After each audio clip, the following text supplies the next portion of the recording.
Para la resolución de este problema, nosotros lo primero que hicimos fue calcular las presiones de vapor. Para etanol se usó la ecuación de Antoine y para el etil carbonate se usó otra correlación que encontramos en este paper que se señala aquí de la ACS.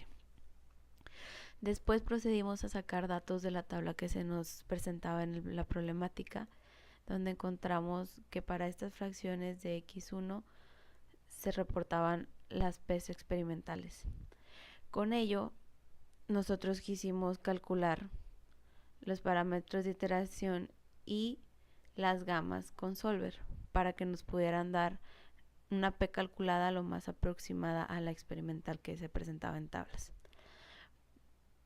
Aquí para los cálculos de gamma se usó las constantes de Marules.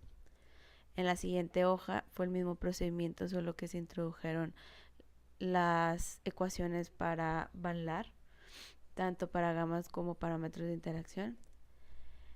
Y igualmente en Wilson y en NRTL introdujimos las ecuaciones a gamma y a parámetros de interacción que son completamente distintos. En NRTL nosotros lo escogimos para modelar el resto del proyecto, ya que nuestra P calculada nos dio bastante cerca a la experimental en comparación a los otros modelos que se presentan. Posteriormente nosotros graficamos de 0.5 en 0.5 la fracción de etanol, calculando las gamas y la P del sistema, y al graficarlo nos dio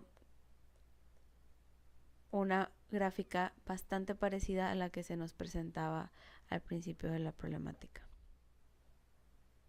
En la siguiente parte del proyecto, nosotros calculamos las eficiencias eligiendo composiciones para las corrientes B1, B2 y B3 separadas linealmente.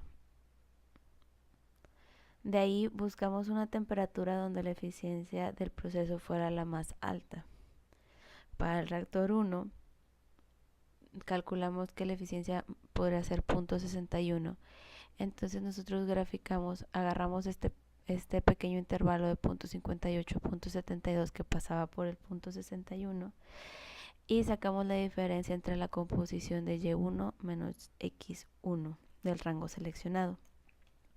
Después utilizamos Solver para encontrar la temperatura que está registrada aquí, en donde la diferencia de estas composiciones fuera la más grande. Posteriormente hicimos lo mismo en el reactor 2, pero en diferente rango. Como habíamos calculado nosotros que era 0.73, agarramos el rango desde 0.72 hasta 0.8 y hicimos el mismo procedimiento para calcular la T con el Solver. Y por último, nosotros escogimos este otro pequeño rango según la eficiencia que nos marcaba de 0.85, que es lo que nos requiere en el problema, y agarramos el rango de 0.84 a 0.87. Y como es la etapa final, las diferencias de temperatura son muchísimo más altas. Y por último se realizaron los balances de materia de los 3 reactores en serie que se nos presentaban en la problemática. En el reactor 1 tenemos la composición de las entradas y de las 2 salidas.